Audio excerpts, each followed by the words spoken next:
Vamos lá. Hoje, então, nós vamos responder uma pergunta que é: como as nossas células produzem energia? Qual o segredo por trás da obtenção de energia por parte das nossas células, né? Lembro vocês que, para tratar dos organismos como um todo, a gente precisa conhecer as características das células, né? Você tem um exemplo aí já com o pessoal que fez a aula anterior, que é, por exemplo, no caso do coma alcoólico. Se um paciente está com coma alcoólico, o que ele precisa? Do que ele mais depende naquele momento? Será que ele precisa se reidratar? Será que ele precisa repor seus eletrólitos? Ou será que ele precisa de uma reposição das moléculas que nós utilizamos como fonte de energia, a principal fonte de energia, que são os carboidratos, né? Essa aula é para todo mundo. É comum com enfermagem primeiro B, segundo A, fisioterapia primeiro B, segundo A, farmácia primeiro B, segundo A e segundo período de nutrição. Então, diante dessa situação de coma alcoólico, qual que é a maior necessidade que nós temos? O paciente que chega lá no hospital, ele vai tomar o quê? Ele vai tomar um esporro quando chegar em casa dos pais? Não. Ele vai tomar glicose, né? Então, a hipoglicemia que sofre quem está nessa situação de coma alcoólico é um perigo muito grande, né? Por quê? Porque os nossos neurônios só utilizam a glicose como fonte de energia. Então, uma hipoglicemia muito severa leva o indivíduo à morte cerebral e à morte, né? Então, essa questão de como as células produzem energia é o foco da aula de hoje. É claro que eu vou fazer uma introdução com vocês a respeito de carboidratos, fazer algumas considerações que também são importantes para que a gente entenda como é que os carboidratos funcionam no nosso organismo, as fontes de obtenção desses carboidratos, para a gente começar a entender mais de bioquímica. Então, o tema principal da aula de hoje é carboidratos e energia. Vamos falar também do metabolismo de carboidratos e do diabetes mellitus, as diferenças que existem entre o diabetes mellitus tipo 1 e 2, os testes que são realizados para determinar se o indivíduo está com diabetes, pode ser diagnosticado com diabetes ou não. Entre eles, o teste oral de tolerância à glicose. Então, se você suspeita de um diabetes mellitus tipo 1 numa criança, ou diabetes mellitus tipo 2 num adulto ou num idoso, ele precisa ser encaminhado para esse teste para que, de fato, seja determinado o diagnóstico. Quais são os critérios para esse diagnóstico? Vou colocar lá também para vocês as informações a respeito. Vamos falar do teste rápido da glicemia capilar, como é que ele funciona quimicamente. E da intolerância à lactose, que também está associada com o metabolismo de carboidratos. Então vamos nessa. Para que servem os carboidratos? Estão conseguindo ver a aula aí? Estou compartilhando com vocês? Não. Vamos começar aqui a compartilhar então.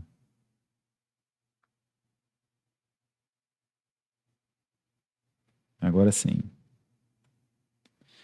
Os carboidratos são as biomoléculas mais abundantes da Terra. Por que recebem esse nome? Porque são compostos de carbono, formados por carbono e hidrogênio. Vocês podem ver aqui a molécula da glicose ao lado, ó.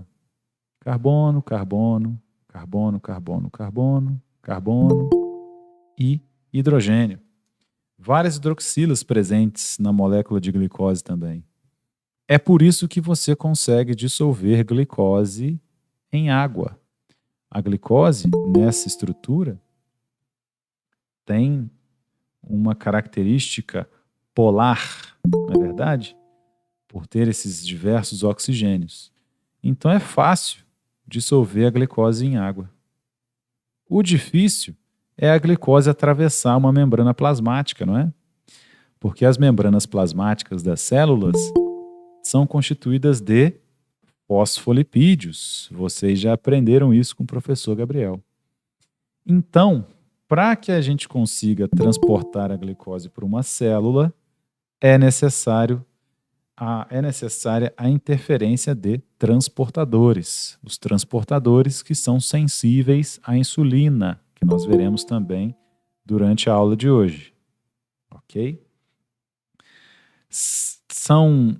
Polímeros de carboidratos são responsáveis por lubrificar as nossas articulações. Então, no joelho, cotovelo, etc., nós temos polímeros de carboidratos que são os responsáveis aí pela lubrificação das articulações. Os carboidratos também auxiliam no reconhecimento e adesão celular. Então, em volta das nossas células, ali conectados a membranas, as membranas plasmáticas das nossas células, nós temos carboidratos. E eles fazem parte do mecanismo de reconhecimento do que é próprio do nosso corpo em comparação ao que é impróprio, ao que não nos pertence. Então, uma célula do sistema imune, por exemplo, consegue reconhecer que uma célula do fígado é nossa. Por quê? Porque ela está envolvida por esses carboidratos, que a gente pode chamar de glicocálix. É por isso que um indivíduo que passa por um transplante de órgãos, mesmo que o órgão tenha sido compatível e utilizado no transplante, o glicocálix que envolve as células do órgão é muito diferente do glicocálix das células do próprio paciente. E aí ele vai precisar tomar medicamentos que inibem a resposta imune, mesmo com aquele órgão compatível, a não ser que sejam gêmeos idênticos, né? Os carboidratos também revestem bactérias, do mesmo jeito que nós temos o glicocálix, na superfície de membrana das bactérias também existem carboidratos. E aí, esses carboidratos podem ser até alvo dos antimicrobianos. As bactérias gram-positivas, por exemplo, sintetizam um peptídeo glicano. Glicano, essa parte glicana, está relacionada com carboidratos. Esse peptídeo glicano é alvo da amoxicilina. A amoxicilina, que é um derivado da penicilina, impede a enzima responsável por sintetizar o peptídeo glicano da bactéria. E aí, a bactéria, sem sua parede celular, formada por peptídeo glicano, se torna muito mais sensível, se torna vulnerável ao sistema imune, se torna vulnerável ao desequilíbrio osmótico e morre mais facilmente, né? Então, aqui na bioquímica, nós veremos conceitos que serão explorados posteriormente. Como eu também estou ministrando aulas na farmacologia para vocês, a gente vai falar disso novamente, por exemplo, quando for verificar o mecanismo de ação dos antibacterianos. Outra coisa, existem antibióticos que são tóxicos para as nossas células, cujos efeitos adversos podem desencadear aplasia. O que é a aplasia? Ou a redução das células disponíveis no sangue. Ocorre a aplasia quando a nossa medula óssea perde a capacidade de multiplicar células. Células que depois se tornarão eritrócitos, células que depois se tornarão leucócitos, que são os glóbulos vermelhos e brancos, respectivamente. Por que lá na farmacologia, ou para você que já está no hospital, por que alguns antibacterianos podem causar esse efeito? Podem desencadear a aplasia? Porque existe um negócio que se chama teoria endossimbiótica da origem mitocondrial. As nossas células possuem mitocôndrias como suas organelas. Só que, segundo a teoria atual, essa teoria endossimbiótica, em algum momento, a célula eucariótica, que é a nossa célula que contém núcleo, incorporou essas, entre aspas, bactérias, que são as mitocôndrias. E aí as mitocôndrias passaram a gerar energia para a célula eucariótica. Só que as mitocôndrias, por sua vez, possuem organelas semelhantes, muito semelhantes ao de uma bactéria, que é alvo desses antibacterianos. E aí, percebam a importância das mitocôndrias. Sem as mitocôndrias, sem a geração de energia proveniente delas, que é o tema que nós começamos agora nessa aula, as células morrem. Então, utiliza-se o antibacteriano no intuito de matar bactérias, mas, em doses excessivas, eles matam também as mitocôndrias dentro das células. Caso essas mitocôndrias morram dentro de células tronco medulares, o fenômeno de aplasia pode ocorrer. Então vejam um efeito adverso decorrente de um fármaco que vocês verão na farmacologia que utilizarão em hospitais, que administrarão nos seus pacientes, que indicarão para os seus pacientes um fenômeno que pode ser explicado aqui por um conhecimento bioquímico. Então esse é o intuito da presença da bioquímica nas grades curriculares de vocês, tá? É entender esse processo como um todo. E hoje eu vou mostrar para vocês como é que ocorre essa criação de energia. Vocês viram lá no filme do Matrix, né? A batalha entre os homens e as máquinas eram movidas a energia solar, os humanos criaram uma rede que interrompia a passagem do Sol. E aí, beleza, as máquinas acharam uma solução. Elas começaram a cultivar seres humanos para produzir energia, né? Esse cultivo nosso, como baterias, de onde que vem essa energia? Como é que ela surge no nosso corpo? Eu já adianto para vocês.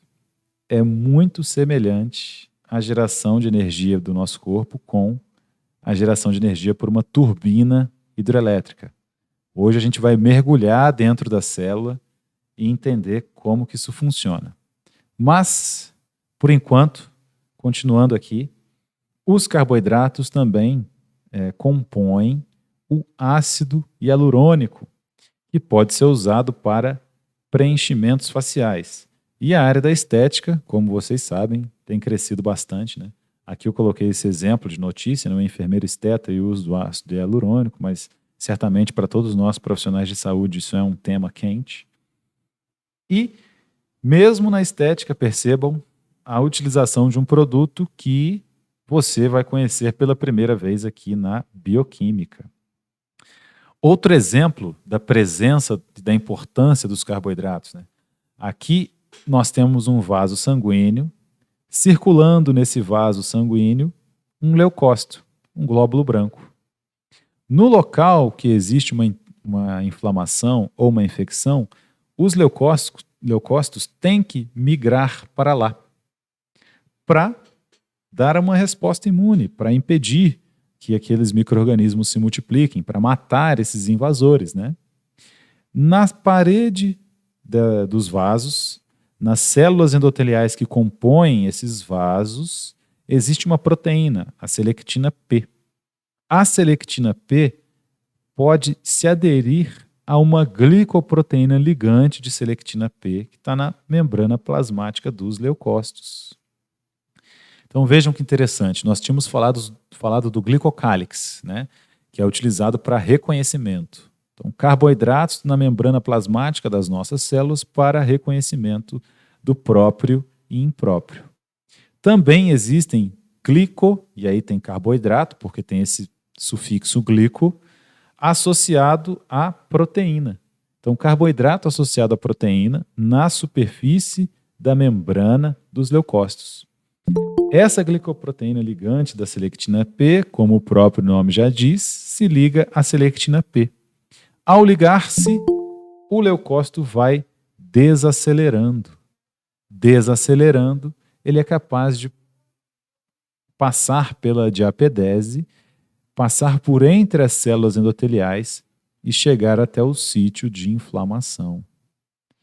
Então é mais uma aplicação dos carboidratos. O vídeo está aqui para vocês assistirem depois e o resumão aqui em cima também a respeito dessa propriedade dos carboidratos na migração de células leucocitárias para o sítio de infecção. Mas uma das principais funções que os carboidratos desempenham é a de servir como fonte de energia. A oxidação dos carboidratos é a principal forma de obtenção de energia na maioria das células não fotossintéticas.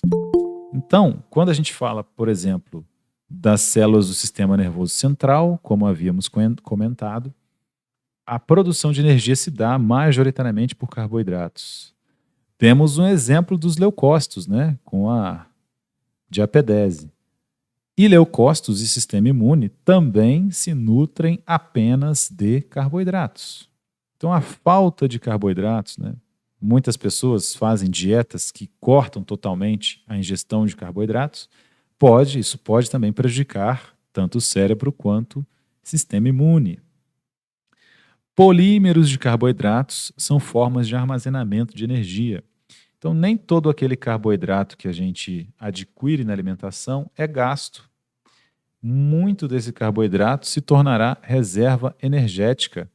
Como que essa reserva acontece? No nosso fígado existe a polimerização desses carboidratos.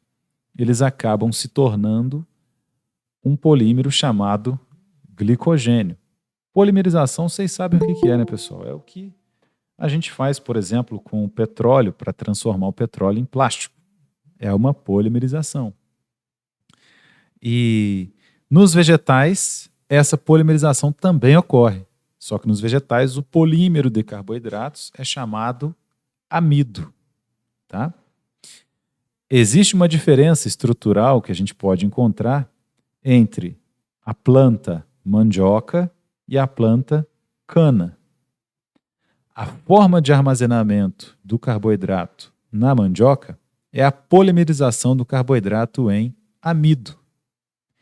E como a gente viu, o açúcar precisa ser solvatado, mas solvatado por água, né? A gente comentou lá anteriormente, que é por isso que você consegue dissolver glicose em água. Mas quando esse açúcar está polimerizado, a necessidade de água para a solvatação é menor. Na cana, o formato de armazenamento de açúcar na cana é o disacarídeo sacarose, que é composto por uma molécula de glicose e outra de frutose.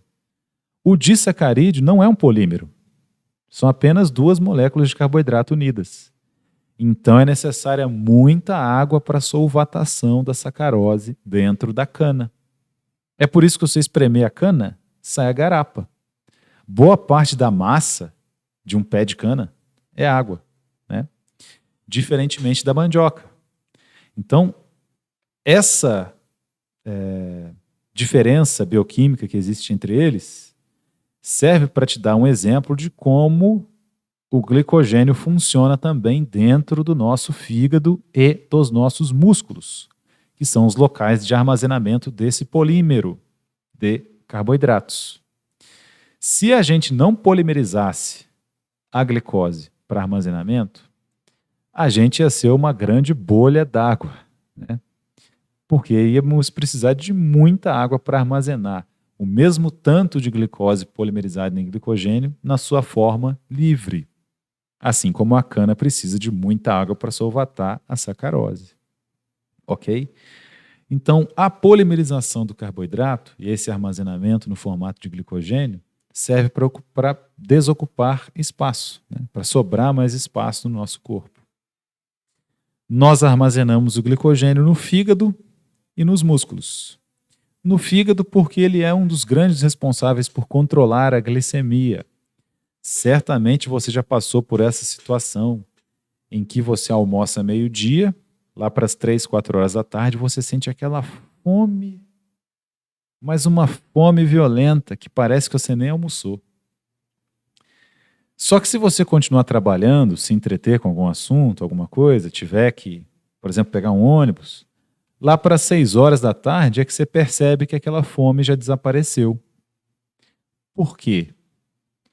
Porque aquele glicogênio que foi polimerizado na hora em que você estava almoçando, se alimentando, demora um tempo para ser quebrado novamente em glicose e liberado na corrente sanguínea. Então, lá para as 3 horas da tarde, em momento em que você sentiu essa fome, você teve um pico invertido, né? Uma baixa muito grande da concentração de glicose plasmática. Você teve um pico hipoglicêmico. E isso causa a sensação de fome. Só que depois que o glicogênio foi quebrado e começou a ser liberado glicose na sua corrente sanguínea, essa fome sumiu. Tá? Então esse é o papel do glicogênio, se tornar essa fonte de glicose. Nos músculos ele também está armazenado, por quê? Onde que a gente precisa gastar mais energia para se movimentar, né? Para fazer nossas atividades? É nos músculos. Então, caso a glicose seja consumida ali naquele músculo, já existem essas reservas de glicose, do polímero de glicose, ali presentes, para o músculo continuar gastando energia e você não simplesmente ter uma pane seca, se a gente pensar aqui num veículo, né, num automóvel. Ok? No que diz respeito a carboidratos e energia, você, nesse momento, precisa saber que células cerebrais e células do sistema imune são movidas exclusivamente por carboidratos. Então eu vou apresentar para vocês uma série de conceitos aqui para facilitar o entendimento da bioquímica. Mas vocês não sairão dessa disciplina bioquímicos. O que eu preciso que vocês saibam? Esses aspectos que têm a ver, têm relação com a área de saúde, tá? Então, células cerebrais e células do sistema imune são movidas exclusivamente por carboidratos. Então, lá na dieta, na hora de cortar carboidratos, cuidado. Na hipoglicemia proveniente do coma alcoólico, cuidado. Não dê água nem chá de boldo, dê glicose. Vamos a ela. Aqui novamente a glicose, 180,06 gramas por mol. Essa é a massa molecular da glicose. E a glicose tem vários destinos, né? Ela pode ser usada em diferentes destinos. Ela pode, por exemplo, ser utilizada para a síntese de polímeros estruturais nos vegetais. Aqui a gente vê uma bela árvore, né? Então a glicose pode se tornar a hemicelulose, está presente lá na casca da árvore para dar sustentação. Ela pode se tornar a celulose, que está presente na parede celular das células vegetais, né? Do qual a gente extrai para produzir papel, né? Posteriormente. A glicose também pode ser utilizada como uma fonte de armazenamento de energia, e aí a gente já falou do glicogênio nos mamíferos, do amido nos vegetais e a sacarose em alguns outros vegetais também. Amido, deu o exemplo da mandioca, também temos batata inglesa, batata doce, etc. Sacarose na cana, ou outras frutas doces, quaisquer que vocês imaginarem. A glicose também pode ser empregada na síntese dos ácidos nucleicos, sendo oxidada pela via das pentose fosfato, ela se torna ribose 5-fosfato, que fará parte do RNA. O RNA, que vocês bem sabem, é um dos nossos ácidos nucleicos, juntamente com o DNA. Ou a glicose pode ser oxidada por glicólise para a produção de energia já no citoplasma da célula. O produto da oxidação da glicose é o piruvato. O piruvato depois é transportado por o interior de uma das nossas organelas, que é chamada de mitocôndria, e a mitocôndria, posteriormente, prossegue produzindo energia a partir do piruvato. Vou mostrar essa organela para vocês hoje, detalhadamente, inclusive como ela funciona, ok? Glicólise. Então, como que a glicose se torna energia? Como que a gente quebra do grego, né? Lisis, quebra. Como que a gente quebra a glicose para gerar energia? Primeiramente, meus amigos, depois que essa glicose entra nas nossas células, ela precisa ser preparada para essa quebra. Hoje eu vou mostrar só a etapa de preparação aqui nesse momento. Posteriormente, a gente verifica o resto das reações que acontecem para que a glicose se torne lá o piruvato e vá para a mitocôndria, etc., né? Mas vem comigo aqui na bioquímica. Bem-vindo ao maravilhoso mundo da bioquímica. A glicose, então, entrou na célula. Como que ela entrou na célula, professor? Uai, lá na superfície de membrana tem o transportador da glicose. Então ela estava passando aqui na circulação sanguínea, né? O sangue passando aqui com glicose nele. A glicose aqui em verde. A insulina chegou até esse transportador, influenciou o transportador sofre uma mudança conformacional, a glicose vem e entra na célula. Se a glicose permanecer na sua estrutura primária, ela pode ser transportada novamente para o sangue. Então, o organismo, a célula, ela precisa investir energia para que essa glicose seja quebrada.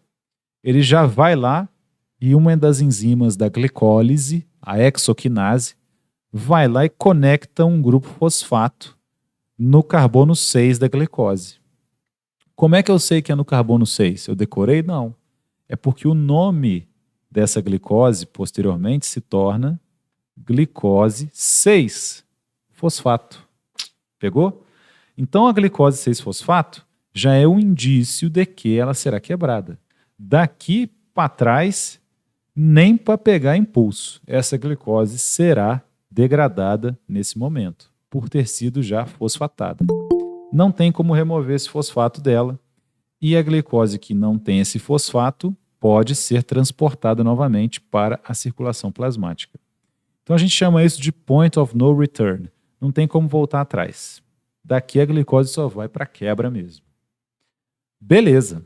Uma outra enzima da glicólise, e eu estou falando assim bem genericamente, que é para introduzir o tema mesmo. Mais para frente a gente vai ver especificamente todas essas enzimas, tá? Aqui eu só estou mostrando a fase de preparação. Uma outra enzima vai lá e isomeriza a glicose numa frutose 6-fosfato. O que é isômero, professor? Que palavra estranha, já tem um tempão que eu não ouço isso, nem no ensino médio eu aprendi isso.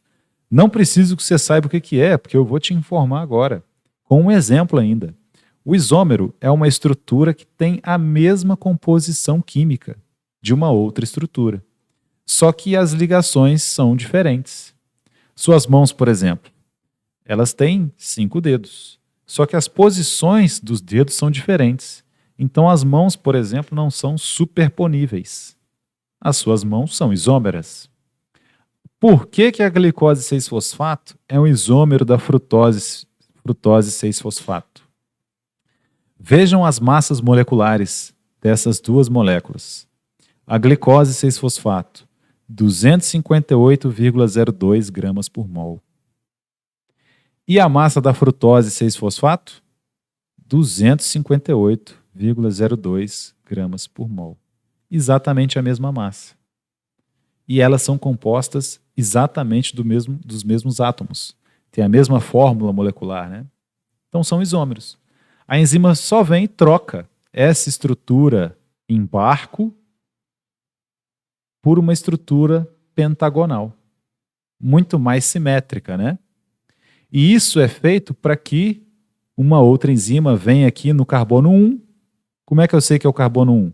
Uai, eu sou bobo? Aqui o nome do composto que é gerado após a adição do segundo grupo fosfato. frutose 1,6-bifosfato. Então a enzima vem no carbono 1, que é esse aqui, e adiciona outro grupo fosfato. A frutose 1,6-bifosfato, portanto, é gerada. Meus amigos, Glix, doce, lises, quebra. Eu preciso quebrar essa molécula. Vejam que, com essas duas cargas negativas dos grupos fosfato, em cada uma das extremidades de uma molécula pentagonal simétrica, como será que isso influencia na quebra dessa estrutura química? Vocês acham que ajuda ou atrapalha? Quando você encosta polos iguais de um ímã, polo negativo com polo negativo, acontece atração ou repulsão? Muito bem. Sabia que vocês iam acertar. Repulsão, né? Com essas duas cargas negativas, nos extremos, nas extremidades, nos polos da molécula, e uma molécula, sobretudo, simétrica, fica muito mais fácil quebrar a glicose, certo? Então, eu coloquei essa fase preparatória porque a gente precisa preparar a molécula de glicose para que ela quebre facilmente por meio das enzimas, né? Então, nós não vamos entrar diretamente nessas reações agora. Vamos discutir outros temas que estão relacionados com carboidratos, temas da área de saúde. Mas guarde essa informação porque nós voltaremos nela posteriormente, tá? Pronto. Diabetes. Todo mundo sabe o que é o diabetes, mas existem algumas diferenças. Diabetes mellitus tipo 1, por exemplo, tem uma origem majoritariamente de uma doença autoimune, decorrente de uma doença autoimune, enquanto o diabetes mellitus tipo 2 ocorre por meio da resistência à insulina. É tanta insulina sendo produzida o tempo todo, o indivíduo se alimentando de carboidratos por muito tempo, que aquela quantidade imensa de insulina acaba dessensibilizando os transportadores de glicose. E aí, por mais que tenha mais insulina, o transportador não funciona e a glicose não é transportada para o interior das células.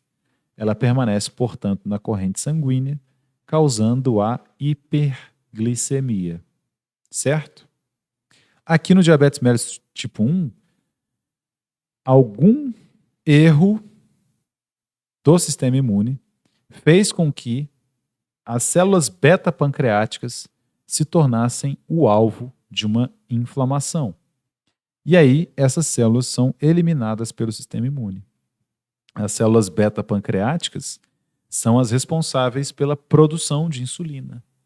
Então, se nós não temos células beta-pancreáticas funcionantes, nós não temos insulina circulando. No diabetes mellitus tipo 1, portanto, aqueles transportadores de glicose presentes na membrana plasmática das células não são sensibilizados pela insulina. O paciente tem que fazer uso de uma insulina exógena, não é verdade? Quando não tratado, é frequentemente associado à cetose. Quando o nosso corpo precisa produzir energia no interior das células, mas não tem glicose chegando até ali, ele é forçado a produzir energia a partir de gorduras, de ácidos graxos. E aí o produto final do metabolismo desses ácidos graxos, que espero que tenhamos tempo de ver na disciplina também, são os corpos cetônicos. Esses corpos cetônicos ficam circulando no sangue, podem ser detectados em análises laboratoriais, e aí são características, né, do paciente que tem um diabetes mellitus não controlado.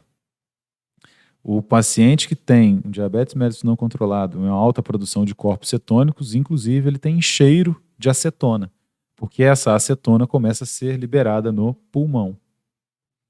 O diabetes mellitus tipo 1, por ser autoimune, ocorre predominantemente em quem?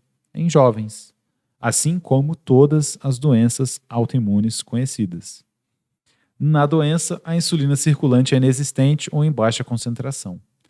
Então, a insulina fica em baixa concentração e o glucagon em alta concentração.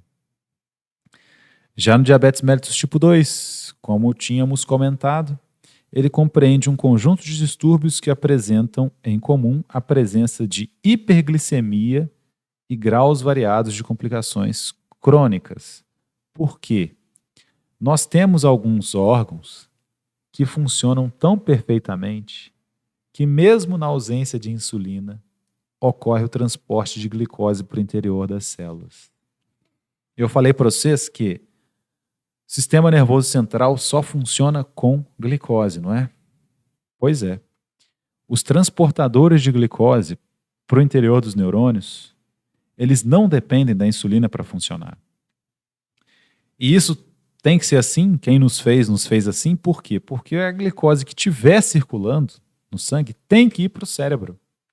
Senão qualquer hipoglicemia, essa, por exemplo, que a gente comentou, né, de depois do almoço, seria prejudicial, acarretaria uma morte cerebral. Então, lá no cérebro, os transportadores não dependem de insulina, nem no fígado. O que o fígado faz com a glicose que está em excesso?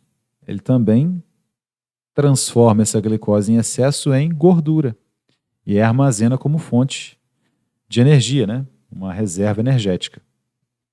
Enfim, nesses órgãos, principalmente aí no cérebro, como o diabético tem episódios de hiperglicemia, entra muita glicose no sistema nervoso central. Esse excesso de glicose pode, inclusive, causar um desequilíbrio osmótico nessas células, matando essas células. É por isso que um dos perigos, uma complicação crônica do diabetes mellitus tipo 2 é a nefropatia. Também nós podemos encontrar nos diabéticos, né, a retinopatia e a neuropatia. Neuropatia é o problema lá nos neurônios que eu disse. Eu falei errado, nefropatia. Nefropatia nos rins. Tá? E, por conta desse transporte independente de insulina no fígado, o diabetes mellitus tipo 2 está muito frequentemente associado com a obesidade. Já que a glicose em excesso é transformada em gordura lá no fígado, essa gordura começa a ser acumulada no tecido adiposo. É por isso que a gente já criou um termo. Pois não?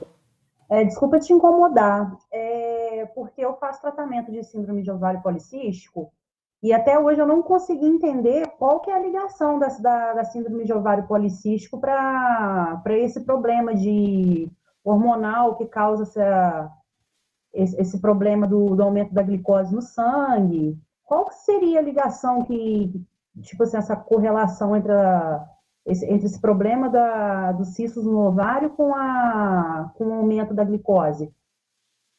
Rapaz, eu não consigo imaginar também alguma interação entre eles. Porque, Mas, se há um problema hormonal, esse desequilíbrio hormonal certamente é a fonte do problema, né? sim, porque igual, tipo, quando eu descobri que eu tinha, a médica já logo falou para mim que estava correlacionado com a resistência insulínica e passou para mim, inclusive, a metformina para fazer o tratamento, né? E aí, consequentemente, os cistos no ovário acabou desaparecendo. Hum. O desequilíbrio hormonal, ele vai causar uma série de alterações no corpo que são meio imprevisíveis, né? Sim, sim. Eu não consigo te detalhar agora o exato mecanismo pelo qual esses hormônios desequilibrados desencadearam o diabetes e nem como que o controle do diabetes interferiu nos cistos ovarianos. Muito obrigada. Mesmo assim, eu lhe agradeço. Mas certamente dá para inferir que esse desequilíbrio hormonal pode interferir em outros órgãos, no comportamento das células, né? Porque esses hormônios estão relacionados com o desenvolvimento celular, com o seu ciclo menstrual, etc, etc. E aí eles vão alterar também o seu metabolismo. Nosso metabolismo está totalmente conectado, né? Sim, sim. Muito obrigada, viu? De nada. A gente até criou já um termo técnico para definir esse paciente, porque já que a diabetes está sempre e frequentemente associada com a obesidade, a gente já fala de obesidade. Tá? E a resistência à insulina é o mecanismo etiopatogênico primário dessa doença, levando ao estado paradoxal de hiperinsulinemia e hiperglicemia.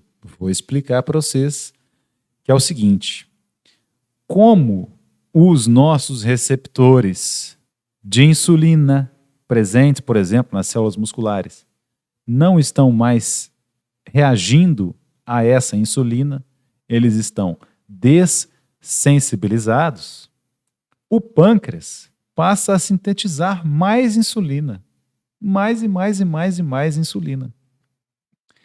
O que deveria, por sua vez, reduzir a glicemia, a concentração de glicose no sangue. Só que isso não acontece porque os receptores estão dessensibilizados. Então esse é o paradoxo. O paradoxo é uma pergunta sem resposta, né? É algo que não faz sentido algum. Como que eu tenho uma alta concentração de insulina circulante e uma alta concentração de glicose circulante? Não era para ser assim, né? Então a gente descreve isso como uma situação paradoxal de hiperinsulinemia, quer dizer, uma grande concentração de insulina no sangue, associado a uma hiperglicemia, tá? Então, esse é o, vamos dizer assim, o desdobramento que o diabetes mellitus tipo 2 causa, decorrente da dessensibilização dos transportadores de glicose celulares à insulina. A insulina passa a não fazer mais efeito neles. A mesma coisa pode acontecer, por exemplo, né, quando a gente verifica alguém que toma anabolizantes. Se existe a injeção de anabolizantes exógenos no nosso corpo, por que o corpo vai fabricar testosterona? Não precisa, já tem. Então, aquela concentração de testosterona circulante dessensibiliza as células que produzem testosterona. Elas param de produzir. E aí, quando se interrompe a administração exógena de testosterona, o organismo não consegue mais deixar aqueles níveis adequados para o corpo de um homem, por exemplo. E aí surge uma série de problemas decorrentes disso, né? Então, pensem o seguinte: nosso organismo nunca vai gastar energia à toa. No caso aí dos anabolizantes, né? Se já tem, para que eu vou fazer? E aqui, no caso, os nossos receptores, esse fenômeno acontece, né? Porque eles são muito utilizados, muito sintetizados.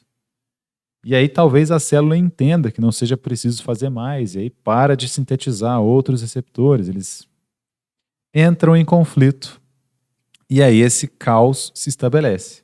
Essa situação paradoxal em que eu tenho uma alta concentração de insulina circulando junto de uma alta concentração de carboidrato, glicose, circulante na corrente sanguínea. E, decorrente disso, uma série de problemas: nefropatia, neuropatia e retinopatia no longo prazo. Vamos verificar aqui então o mecanismo de ação da insulina. Essa aqui é a membrana plasmática da célula, tá? E nessa membrana nós temos aqui o GLUT, GLUT1, GLUT2, GLUT3, GLUT4, por aí vai. Cada célula tem o seu transportador GLUT específico. É uma proteína que fica aqui na membrana plasmática da célula. Quando a insulina em vermelho chega aqui e interage com o receptor GLUT, que funciona normalmente, esse receptor sofre uma mudança conformacional e aí a glicose que está circulando aqui na corrente sanguínea é internalizada. O receptor transportador transporta a glicose para o interior da célula. Aí ela vai sofrer aquela fosforilação no carbono 6, vai virar a glicose 6-fosfato, que eu mostrei para vocês, né? Aí depois ela será isomerizada na frutose 6-fosfato, só para fixação. Depois ela será fosforilada novamente no carbono 1, se tornando a frutose 1,6. E agora, como tem 2 fosfatos, bifosfato. Ok? Voltando. O receptor de insulina é de natureza proteica também, assim como o transportador. A ligação da insulina ao seu receptor, no transportador, provoca uma mudança conformacional em suas subunidades, tornando-o apto ao transporte transmembrana de glicose. A glicose é o principal combustível para o cérebro. Falamos isso aqui hoje. E esse é o tipo de informação que eu quero que vocês guardem para a nossa prova. Então não precisa guardar todas as reações da glicólise, mas isso aqui precisa. Porque eu vou perguntar assim para você, ó. Nos cuidados dispensados pelo profissional de saúde, no coma alcoólico, o que é mais importante e mais urgente para o paciente? Reidratação? Reposição dos eletrólitos?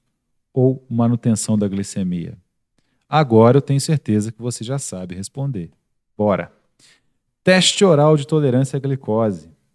Então, se você suspeita que o paciente pode estar sofrendo de diabetes mellitus, não adianta só fazer aquele teste rápido.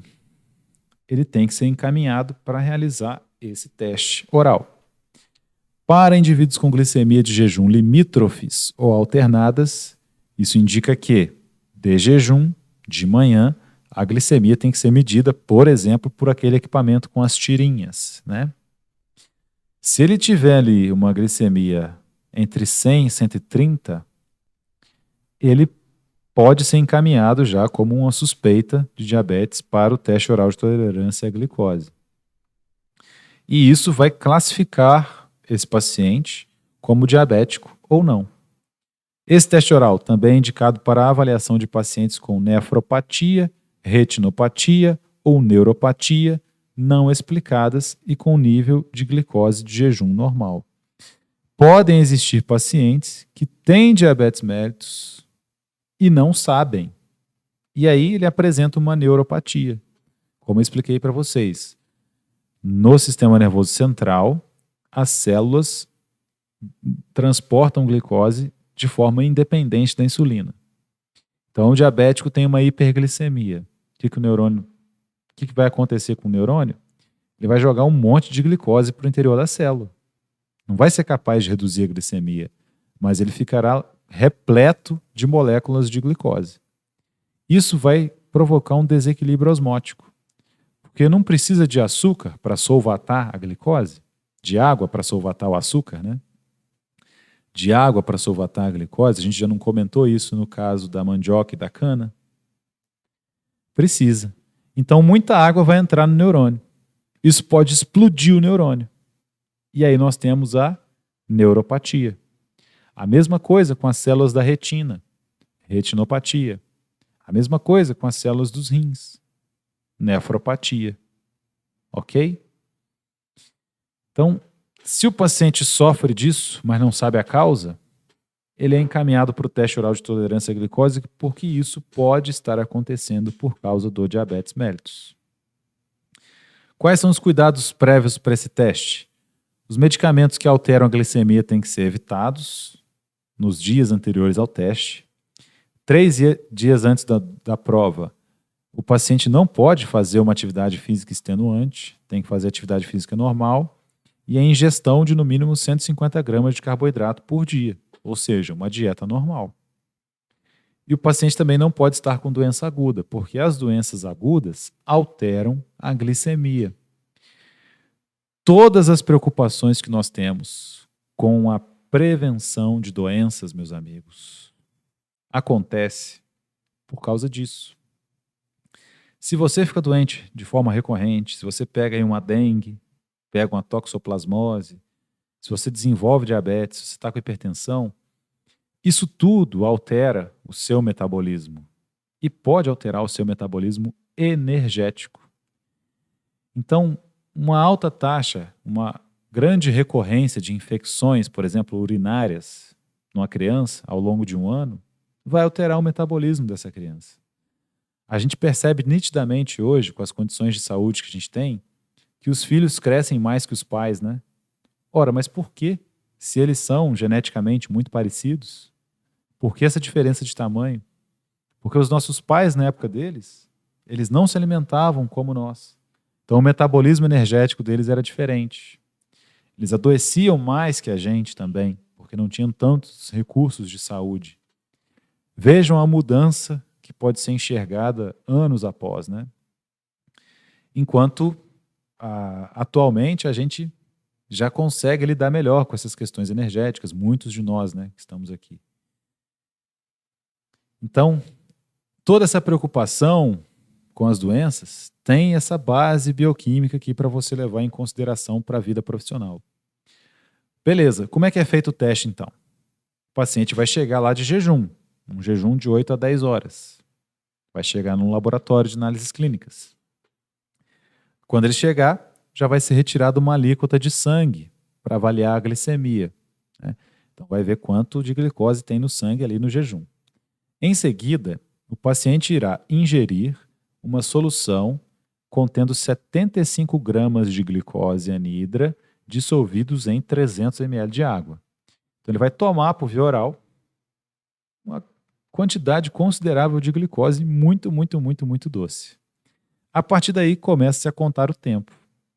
Se esse paciente for diabético, ou seja, em outras palavras, se os transportadores de glicose presentes na membrana plasmática das células desse paciente estiverem dessensibilizados para a insulina, essa glicemia vai continuar alta. 30 minutos depois, 60 minutos depois, 120 minutos depois. Entenderam a origem, o mecanismo do teste? E aí, 2 horas depois, retira-se a glicemia novamente.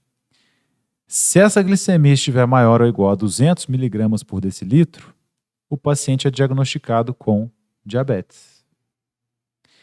Então, o teste oral de tolerância à glicose é para saber se o paciente é diabético? Sim. Mas é para saber também se os transportadores de glicose estão dessensibilizados em relação à insulina. Entenderam? Então, o que é o diabetes mellitus tipo 2? É uma dessensibilização dos transportadores de glicose frente à insulina, que é o seu hormônio controlador. Ok? Por que essa dessensibilização aconteceu? Porque sempre existiram concentrações muito altas de insulina circulando. Por isso que o pessoal fala que se você comer muito doce, você vai ficar diabético. Porque comendo muito doce todo dia, o que acontece com a concentração de insulina da gente? Fica sempre alta no sangue. Essa concentração alta dessensibiliza os transportadores. Ok? A concentração alta de anabolizante no sangue dessensibiliza as células que produzem testosterona nos testículos. Mesmo mecanismo. Posso continuar então? Bora! Segundo a Sociedade Brasileira de Diabetes, e aí estão a Associação Americana, né, e a Associação Americana de Diabetes, estão os testes aí como curiosidade para vocês definirem como é um paciente que será diagnosticado com diabetes, tá? Isso aí ocorre a título de informação, caso você tenha alguém suspeito nesse momento. Beleza. Também o diabetes mellitus gestacional tem uma diferença aí nos valores. E você, nutricionista, fisioterapeuta, que vai acompanhar um paciente que tem diabetes. E como é um problema relacionado à energia, todos nós profissionais de saúde temos que ajudar a controlar isso, né? O diabetes mellitus influencia diversos mecanismos metabólicos do corpo. Então ele pode influenciar na recuperação que é promovida pelo fisioterapeuta, recuperação muscular, e principalmente aí para os nutricionistas que vão organizar a dieta desse paciente, né? Se você quiser pegar o paciente no pulo, você vai encomendar esse teste aí, que é o teste de hemoglobina glicada. Como a gente sabe, vimos na aula passada, onde é que está a hemoglobina? A hemoglobina não está dentro da hemácia. ela não é responsável pelo transporte de oxigênio? Para transportar oxigênio, ela não tem, na sua estrutura, um grupo prostético contendo ferro, e é esse ferro presente na hemoglobina que tem afinidade pelo oxigênio? Tanto é que se você deixar um trem de ferro no tempo, ele enferruja? Pois então, essa hemoglobina, que contém o ferro, que transporta o oxigênio, que está dentro da hemácia, ela está na circulação sanguínea, não está? Se houver episódios de hiperglicemia, a glicose entra na hemácia e se liga à hemoglobina. Então, como é que é realizado esse teste? Colhe o sangue, explode as hemácias, causa uma lise nas hemácias por um desequilíbrio osmótico, separa a hemoglobina. E aí o equipamento consegue analisar minuciosamente a hemoglobina e perceber a porcentagem de ligação de glicose nessa hemoglobina. Qual que é o tempo de vida das hemácias? 3 meses. Então, se nos últimos 3 meses o paciente teve algum episódio de hiperglicemia, suas hemoglobinas estarão altamente glicadas. E aí uma taxa de glicação da hemoglobina maior ou igual a 6,5% já indica esse episódio de glicemia, de hiperglicemia, ou também caracteriza o indivíduo como diabético. Ok? Então, é uma forma de avaliar se o tratamento está ocorrendo conforme o ideal. Porque muitas vezes esse paciente pode estar fazendo um tratamento excepcional e mesmo assim a hemoglobina glicada alta. Opa, peraí. Então vou aumentar a dose de metformina. Então vou mudar alguma coisa aqui na alimentação. Pá, ok? Então é a forma ideal de monitoramento do diabético, que tem uma explicação bioquímica para isso. A interpretação da hemoglobina glicada depende da meia-vida das hemácias, né? Então, o teste depende exclusivamente das hemácias. E aí vamos linkar isso com o que a gente viu na aula passada? Se o paciente tiver anemia falciforme, vai dar para fazer o teste? Já pensou uma pergunta dessa na prova? O que você ia me responder? Dá sim, porque ele tem hemoglobina lá e tal. Beleza. Mas a gente não falou que na anemia falciforme, depois que a hemoglobina libera oxigênio, ela forma complexos fibrinosos e a hemácia fica em formato de foice? Essa hemácia morre posteriormente. Ela não vai ter um tempo de vida de 3 meses.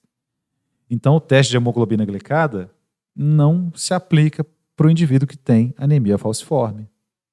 Se ele tiver uma hemorragia, uma anemia hemolítica ou uma hemorragia interna também, já não dá para fazer o teste de hemoglobina glicada, né? Beleza? Captaram a mensagem? Continuando aqui então.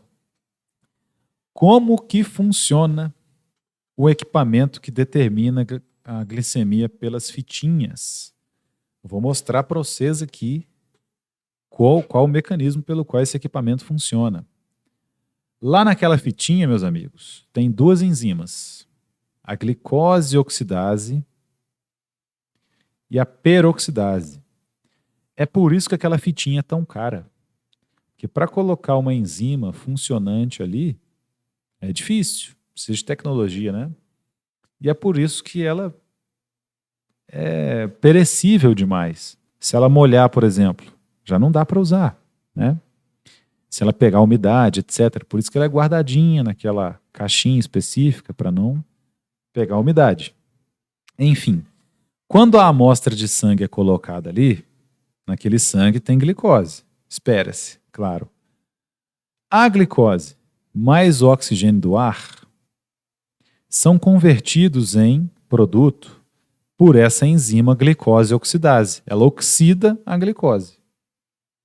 O que a glicose se torna, então, depois dessa reação de oxidação? Gliconogama-lactona e H2O2, famosa água oxigenada, ou tecnicamente conhecido como peróxido de hidrogênio. Então, a quantidade de água oxigenada é dependente da quantidade de glicose presente na amostra de sangue. A segunda enzima presente na fitinha reage à água oxigenada que foi formada, dependente da concentração de glicose presente, com um composto incolor. E quando a enzima catalisa essa reação, o composto se torna colorido. A quantidade de coloração adquirida, portanto, é dependente da quantidade de água oxigenada presente, que por sua vez depende da quantidade de glicose disponível naquela amostra. Então, dependendo do tanto de cor gerado, eu tenho o valor da glicemia naquela amostra de sangue. Essa glicemia tem que estar num volume específico de sangue também, né? Porque senão eu não consigo calcular a concentração. A fitinha tem um mecanismo específico, né, em que ela preenche um certo local de sangue para que seja estimado esse volume, que é onde será calculada a concentração posteriormente. Beleza? Então, por mais que você coloque aqui 1 litro de sangue, só vai encher aquele local onde tem as duas enzimas. Tranquilo? Esse monitoramento é importante para evitar as complicações do diabetes. E aí, meus amigos, o monitoramento não é para o diabetes mellitus tipo 2, não é sempre que você se alimentar manter uma concentração de glicose abaixo de 100. É de jejum. De manhã, o diabético tem que medir e essa glicemia estar abaixo de 130. Isso indica um bom monitoramento do diabetes. Ok? Eu já recebi pacientes que ficavam medindo o tempo todo. Então, depois do almoço, deu 200. Ora, claro, o paciente almoçou, tomou uma Coca-Cola, que não é proibido, mas vai dar 200 mesmo. Só que depois ela vai voltar para os níveis basais. E aí eu falei, monitore então, no jejum, 70, 80, ou seja, diabetes controlado. O monitoramento do diabetes tem que ser feito no jejum, ok? Vamos falar um pouquinho mais de metabolismo de carboidratos então. Quando a quantidade de glicose que chega até o cérebro é muito baixa, as consequências podem ser desastrosas. Letargia, coma, dano cerebral permanente e morte. Então, meus amigos, a hipoglicemia é muito pior do que a hiperglicemia, certo? As concentrações de glicose altas no sangue, né, a hiperglicemia, elas são ruins, mas a longo prazo. A hipoglicemia é incompatível com a vida.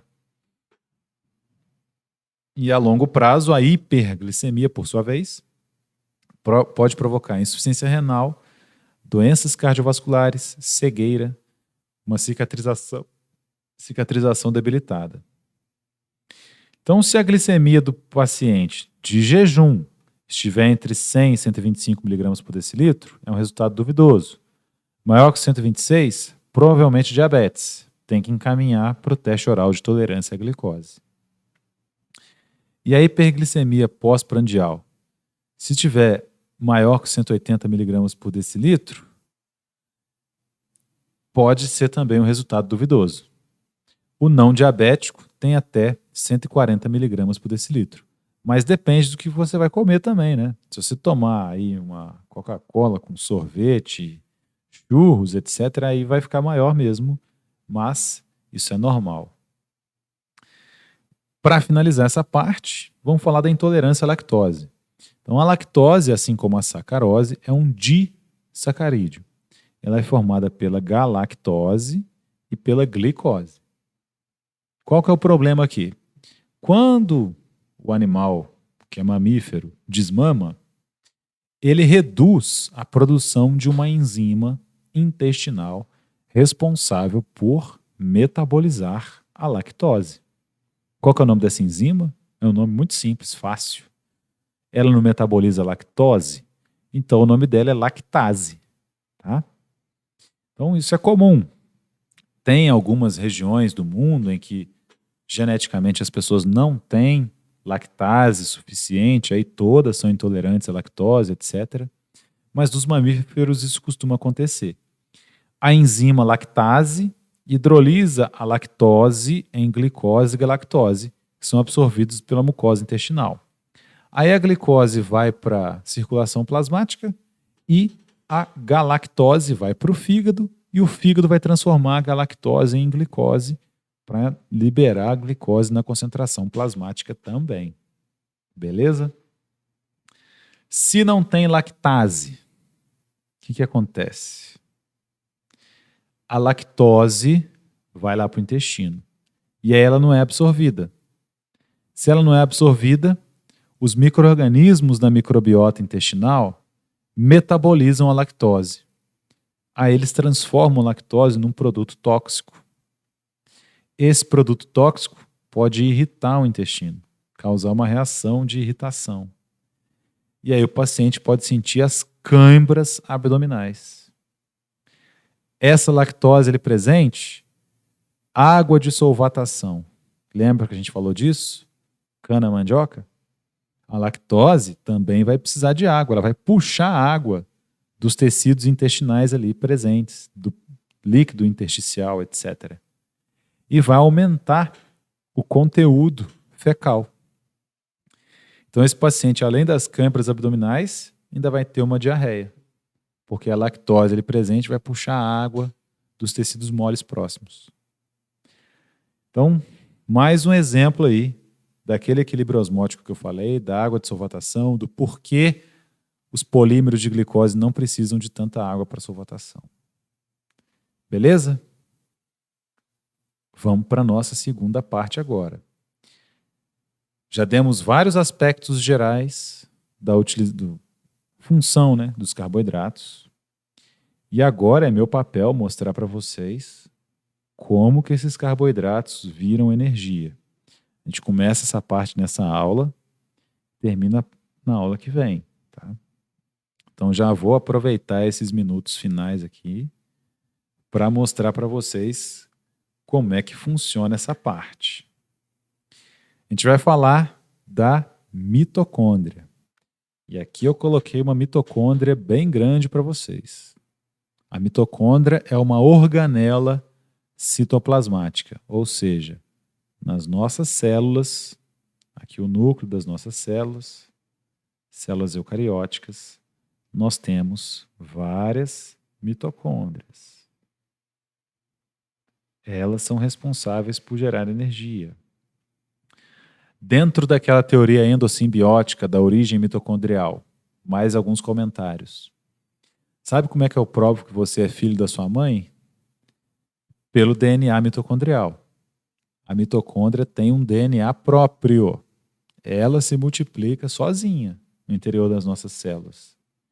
E por que o DNA mitocondrial que a gente tem é o mesmo do DNA mitocondrial da nossa mãe?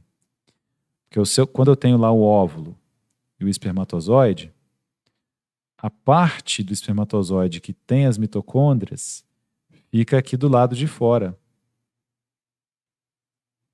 Não penetra no óvulo. Então a gente acaba ficando com as mitocôndrias da nossa mãe. Veja que maravilha. Então, se eu quiser fazer um teste de maternidade, eu posso extrair o DNA mitocondrial da mãe e do possível filho e comparar os dois. Tem que bater. É o mesmo DNA. Beleza? Vamos lá então. Percebam que a mitocôndria tem duas membranas.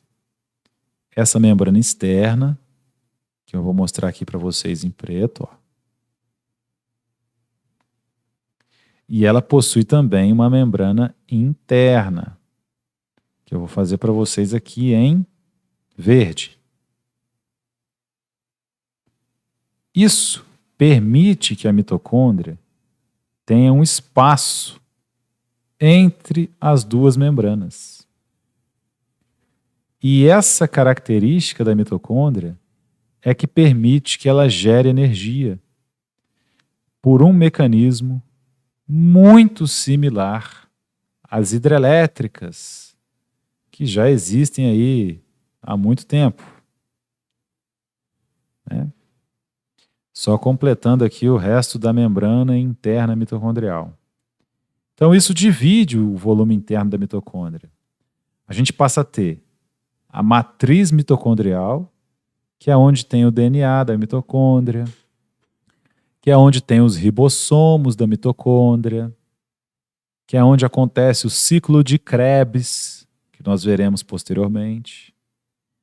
E a gente também tem o espaço intermembrana, que, como o próprio nome já diz, é um espaço entre a membrana interna e a membrana externa. Sabe por que eu estou fazendo esse monte de pontinhos aqui? Porque cada bolinha dessa é um hidrogênio, é um próton, é um H+, ok? Então, esse espaço intermembrana é muito ácido. Ele fica cheio desses prótons. E a mitocôndria depende da criação de um espaço cheio de prótons. Sempre que eu quero transportar algo para um local onde já tem muita coisa, eu preciso gastar energia. Vocês lembram antes da pandemia, quando a gente podia viajar para algum lugar, né? Aí ia fazer a mala, aí já não estava entrando nada dentro da mala e você ainda queria colocar, por exemplo, um tênis dentro da mala. Você não tinha que empurrar aquele trem, fazer energia, fazer força para ir caber? Então, aqui é a mesma coisa. A mitocôndria gasta energia para empurrar esses prótons para esse espaço intermembrana. Essa energia vem dos elétrons da oxidação da glicose. Calma, não se desespere, mostrarei isso para você. Quando esses hidrogênios, prótons, retornam para a matriz, aí, meus amigos, tudo que passa de local em que ele está mais concentrado para onde ele está menos concentrado já vai sozinho. Só que nessa passagem, esses prótons giram as pás de uma proteína, que é chamada proteína ATP sintase. Quando esse próton gira a pá, o ADP mais o fosfato são reunidos pela proteína e é sintetizado então o ATP, trifosfato, que é a nossa moeda energética. É assim que funciona. A hidrelétrica também não funciona assim. A hidrelétrica tem lá um reservatório de água, aí essa água passa lá por um cano, gira as pás da turbina, e a turbina tem um motor, né, que vai interagir ali com placas de metal em volta e vai criar um campo magnético e fazer com que os elétrons circulem nos fios. A mesma coisa acontece aqui. Só que a energia é química. O ATP é uma energia química. O elétron que está correndo no fio ali de luz, que está passando aqui na frente da sua casa, que está aqui no poste na frente da sua casa, é uma energia elétrica, né? Simplesmente. Mas a gente não pode ser movido a energia elétrica, porque esquentaria muito o corpo, né?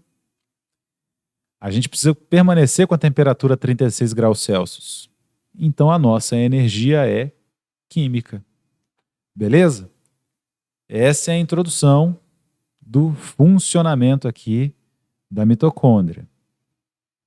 Eu vou mostrar isso para vocês graficamente agora, para que vocês não se esqueçam mais dessa aula de bioquímica. Preciso só achar onde é que estavam os vídeos. Achei. Vou mostrar para vocês a proteína ATP sintase.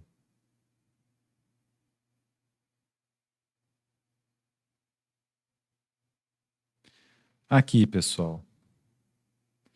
Isso que a gente está vendo aqui, ó, cheio dessas bolinhas amarelas, é o espaço intermembrana que eu falei para vocês. E aqui, nessa parte interna, é a matriz mitocondrial. Olha lá os prótons passando do espaço intermembrana para a matriz mitocondrial, girando as pás da turbina, que é a proteína ATP sintase. Quando gira as pás, a alteração de conformação das proteínas aqui envolvidas, né, nesse complexo que é a ATP sintase, pega o ADP e um grupo fosfato e junta os dois. Eles estão entrando aqui, ó, em verde e branquinho. Tá? Aqui, a gente vê esses prótons entrando na matriz mitocondrial. Mas, se eu tiver uma concentração de prótons interna semelhante à concentração de prótons no espaço intermembrana, eles vão parar de entrar, não vão? Então é preciso manter esse gradiente de prótons. O que é isso? Manter essa entrada constante de prótons aqui na matriz mitocondrial. Como que isso é mantido? Bombeando esses prótons para o espaço intermembrana. Como que esses prótons chegam no espaço intermembrana, professor? Como é que eles aparecem aí do nada? Quem que bombeia eles? Eu vou te mostrar agora. Vem comigo. Aqui é o caso de um acúmulo de prótons na matriz mitocondrial. Isso mataria a mitocôndria, com certeza. Então alguém tem que bombear esses prótons para o espaço intermembrana. Quem faz isso? Complexos 1, 2, 3 e 4 da cadeia de transporte de elétrons mitocondrial, também conhecido como cadeia respiratória. Como que elas funcionam? Nós vamos ver na semana que vem que a oxidação da glicose é uma forma de pegar elétrons da glicose. Esses elétrons são trazidos para os complexos 1, 2 e 3. São entregues para os complexos 1, 2 e 3 por meio de duas moléculas, NADH, NAD+, né, e FADH. Essas duas moléculas, NADH e FAD, NAD+ e FADH, pegam os elétrons da glicose e entregam aqui para as proteínas do complexo da cadeia de transporte de elétrons mitocondrial. Então, os elétrons circulam dentro dessas proteínas. Então, outro nome que essas proteínas têm, cadeia de transporte de elétrons. Aqui a gente tem o NADH trazendo os elétrons. Ó. Então, os elétrons são distribuídos aqui para essa proteína. E eles dão saltos em algumas regiões dessas proteínas. Esses saltos eletrônicos são completamente controlados, porque as etapas iniciais dessa região da proteína têm baixa afinidade pelos elétrons. As etapas finais têm uma alta afinidade pelos elétrons. Então não tem como o elétron escapar desse círculo, dessa linha, dessa rota que ele tem que seguir. Se ele escapasse, isso seria altamente danoso para a célula. Já ouviram falar de radicais livres, né? Esses elétrons desemparelhados são como radicais livres. Então eles sempre fazem essa transação. Aqui no desenho está longe, mas imagina essa proteína lá dentro da mitocôndria que está dentro da sua célula. Então é uma distância bem pequenininha. Cada vez que o elétron salta para essas regiões da proteína, isso produz energia. Quando tem um elétron passando no fio ali, também não tem um campo magnético? O campo magnético é energia. Toda vez que o elétron salta dentro da proteína que constitui aqui a cadeia de transporte de elétrons, isso produz energia. Vejam em verde. Quando essa energia é produzida, ela é gasta para quê? Para bombear os hidrogênios. Olha os 3 hidrogênios aqui sendo bombeados para onde? para o espaço intermembrana. Tudo gira em torno disso.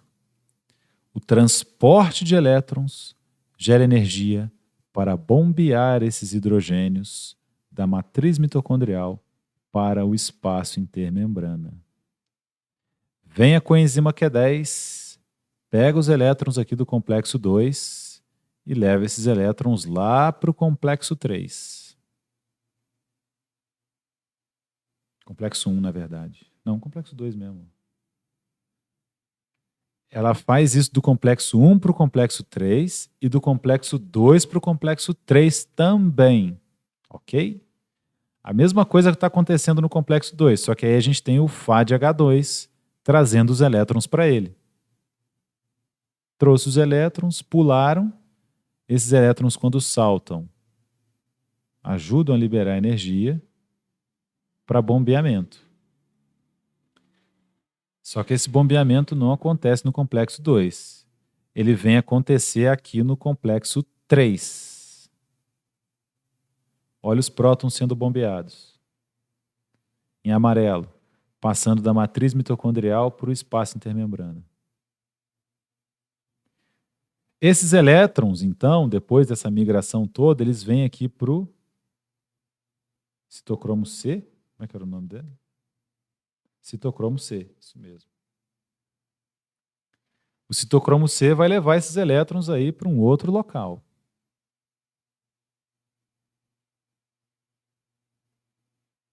É o complexo 4. No final da cadeia de transporte de elétrons mitocondrial, quem é o aceptor final desses elétrons? A gente já discutiu e falou que esses elétrons desemparelhados poderiam danificar a célula, né? Então alguém tem que pegar esses elétrons, porque senão a mitocôndria ia morrer.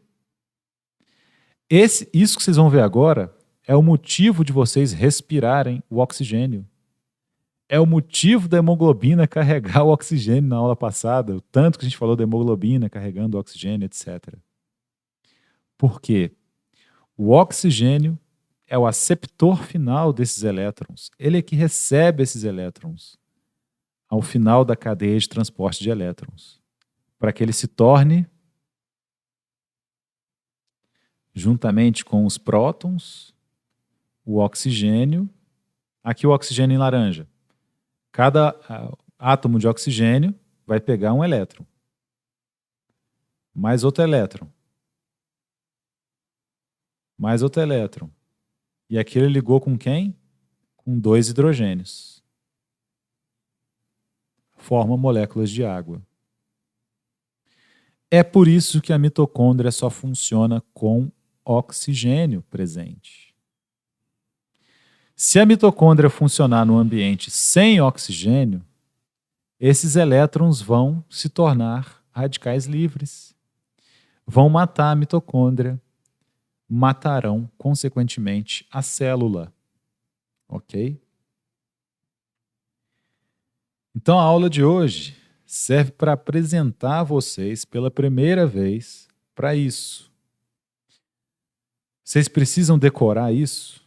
Não precisam. Mas vocês precisam saber que isso aí existe. Quando vocês estiverem estudando para concurso, vai cair esse tipo de questão. Porque o concurso não está lá para te colocar na vaga. Está lá para te tirar da vaga, né? Então, é necessário que vocês saiam da disciplina sabendo que isso existe, ok? Então, na aula que vem, a gente vai começar por aqui, ó. Vocês se lembram da ATP sintase? Vocês lembram que eu disse que ela funciona como uma turbina girando 360 graus para produzir ATP? Assim como uma hidrelétrica que utiliza uma diferença de gradiente de água para mover as pás, a ATP sintase utiliza um gradiente diferente de prótons, que eu já mostrei para vocês. Olha a hidrelétrica funcionando, meus amigos. A água da barragem vem para cá, né? Olha ela girando a pá. Não é igual a ATP sintase? Aquela parte lá que está entre a membrana interna e externa da mitocôndria. Aqui é o local da ATP sintase que produz o ATP. Mas no caso da hidrelétrica é o local em que a turbina gera corrente elétrica, que se propaga pelos fios.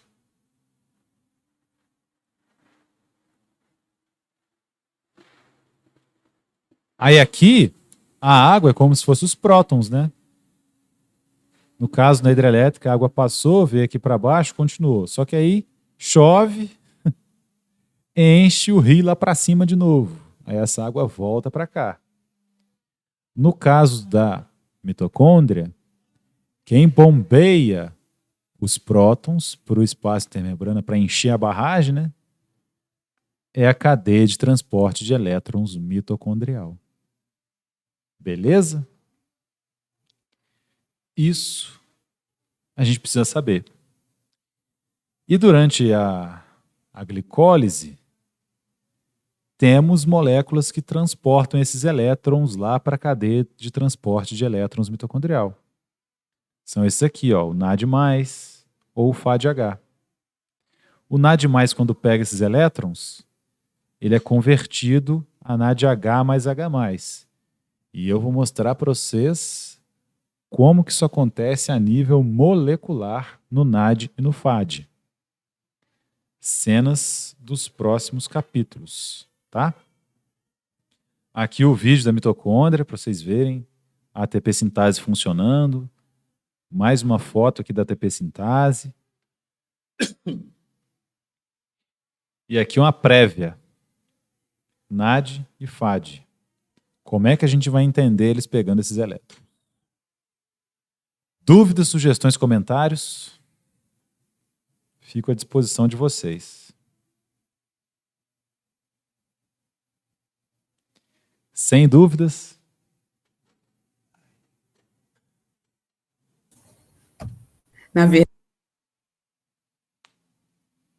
Oi, não deu para ouvir direito. Na verdade, eu vou assistir umas 10 vezes a sua aula. Tá gravado, então a gente tá no céu. Já já eu mando o link para vocês lá das duas, da aula que eu dei antes dessa, que é igual, e dessa também. É interessante demais. Essa foi a melhor forma que eu encontrei para explicar isso para vocês, porque realmente esse é o objetivo da bioquímica, mas cumprir isso num semestre só é difícil. Geralmente essa disciplina vem em 2 semestres, então tem tempo para trabalhar essa coisa.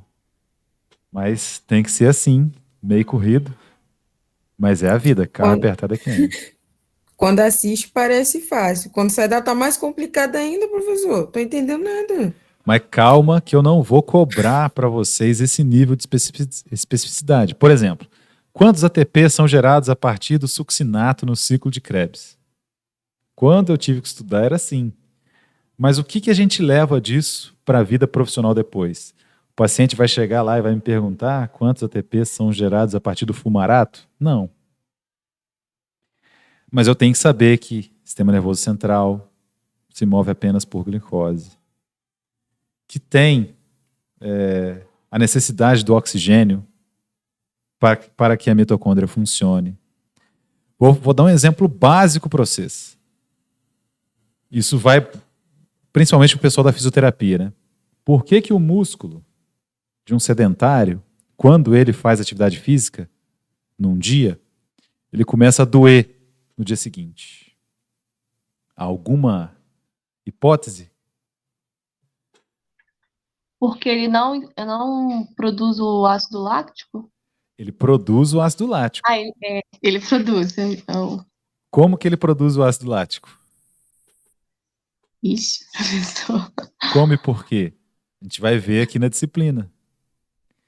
Então, nesse músculo sedentário, não tem irrigação sanguínea suficiente para entregar o oxigênio que ele precisa para produzir essa energia aí que eu mostrei para vocês sendo produzida pela mitocôndria. Então não chega oxigênio suficiente nessas células musculares. A mitocôndria não vai poder trabalhar. Quem é que vai entrar em cena para produzir a energia? A glicólise, que acontece no citoplasma. E a glicólise não precisa do oxigênio. O produto final da glicólise que a gente viu, que é o piruvato, ele entra na mitocôndria para acabar de produzir energia em cima dele. Mas a glicólise já tem um saldo de ATPs, de energia ali, e de NAD que é produzido. Beleza. Se não chega oxigênio, glicólise na alta. A célula muscular começa a fazer glicólise. Acho que são produzidos, se não me engano, 4 ATPs como saldo, e aí tem que fazer muita glicólise. Uma hora vai acumular piruvato. O acúmulo de piruvato inibe a glicólise. Vamos dizer assim, você está fazendo bolo na sua casa para vender. Aí na sua cozinha tem uma mesa, tem cadeira e tal. Você já pôs bolo em cima da geladeira, em cima da pia, em cima da cadeira, em cima da mesa, em cima do sofá. Não tem mais lugar para você pôr bolo. Você vai continuar fazendo bolo? Não. Então você vai ficar inibido por aquela quantidade de bolo que existe ali. A mesma coisa acontece com a glicólise. Não tem mais lugar para pôr piruvato. O que a célula faz? Ela converte piruvato em lactato e aí a glicólise continua funcionando. Esse lactato se acumula no músculo, diminui o pH do músculo por ser um ácido, né? Ácido lático. E aí causa aquelas dores no dia seguinte. Então é um negócio que você vai ver nos seus pacientes, você vai observar isso nos seus pacientes, eles vão te perguntar por quê, e você vai explicar bioquimicamente agora. Você não vai precisar mais falar, não, é assim mesmo e tal. O cara vai ficar de boca aberta para você, vai falar assim, isso é que é fisioterapeuta, poxa, que domina também a bioquímica. É graças a essa fermentação aí. Vou gravar essa parte aí e mostro em vídeo para os pacientes. Mas você vai saber explicar também. É só você estudar um cadinho e depois se acostuma. É graças a essa fermentação que tem álcool na cerveja, no vinho. Porque a levedura não tem mitocôndria.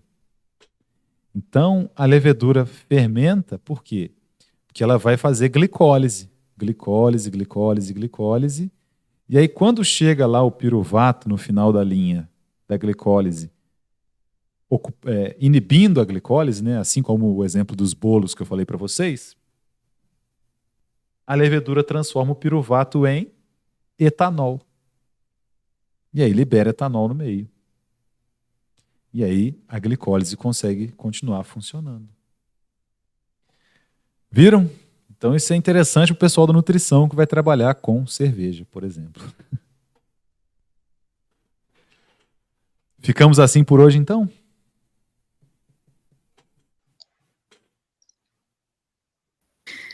Ficamos assim por hoje. Ficamos, professor. Boa noite. Boa noite para vocês. Uma excelente semana. Fiquem com Deus. Boa noite. Muito top a aula. Obrigado.